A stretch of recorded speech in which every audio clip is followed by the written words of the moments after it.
Hi everybody. I decided to make a few little videos on Excel based on the feedback that I got from my post on Facebook recently. So I thought I'll start with some simple basics before I, try to make long videos on anything else.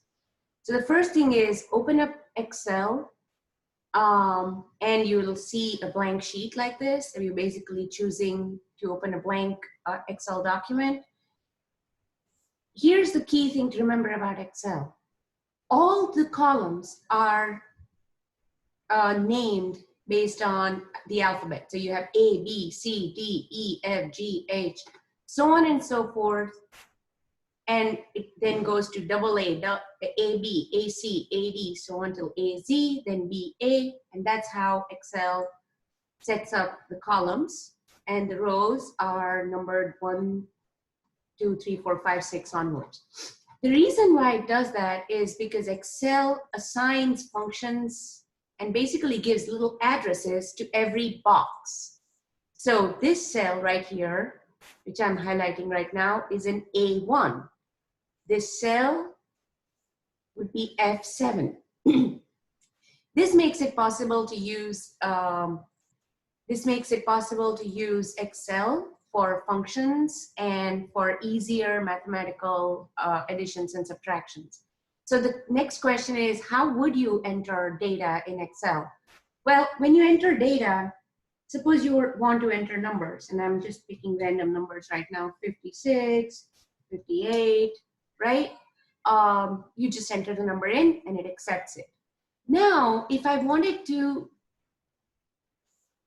copy down these numbers, now notice it's a difference of 2. So if I just look again what I'm doing, I'm going to highlight these two. There's a difference of 2 in there, and I'm dragging and dropping, and now suddenly it gives me 15 numbers, which are all even numbers between 56 and 84. I didn't have to enter them in. If you wanted to enter numbers from 1 through 15 directly, there you go. Now, say that you wanted to perform basic mathematical functions, kind of use Excel as a calculator. You can do that by using the equal to sign, right? So you click on a cell, you enter the equal to sign. And suppose I wanted to do 56 multiplied by 1.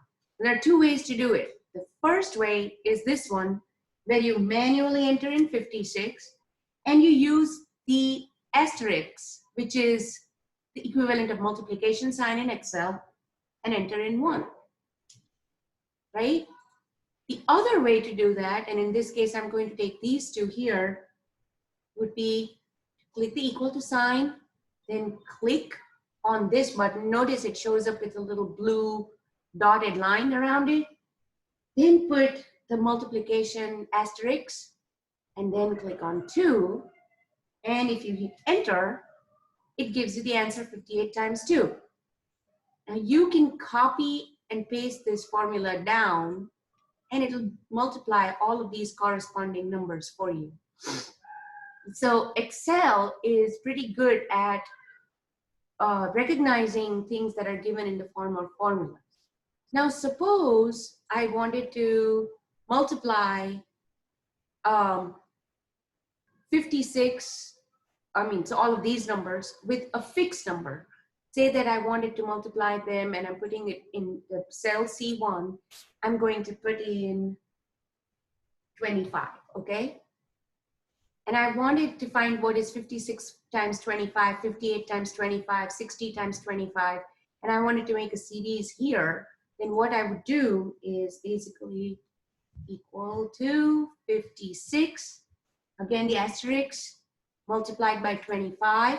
Now we want this 25 to remain constant, even when we copy over the formula.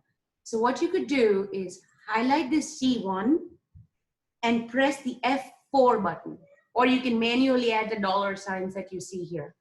And when you hit enter, you can see that it gave me 56 times 25. And I can drag and drop it down. Now here's the thing.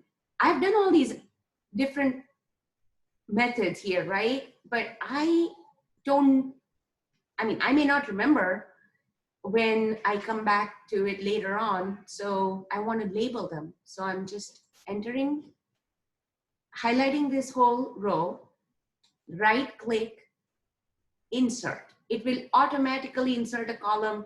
And notice this, it'll change all the correct formulas because everything has been moved down.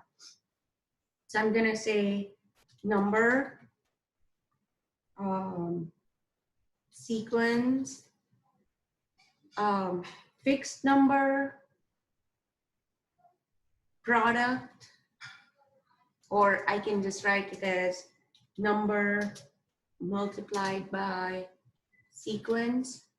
Now notice this went over into the next block. You have two ways to deal with it. Either you can click the wrap text button and it'll do this, but it'll adjust the width, I mean the height of that column, or the other option, and this is the one I prefer, is that I highlight the column in which I have an overflow and double click here, and it automatically adjusts the size. And then this one was number times 25.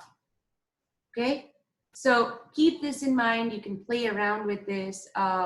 I'm going to try to make short videos, so I'm stopping this here, and then I'll start off in the next one with how to enter data and play around with some other functions.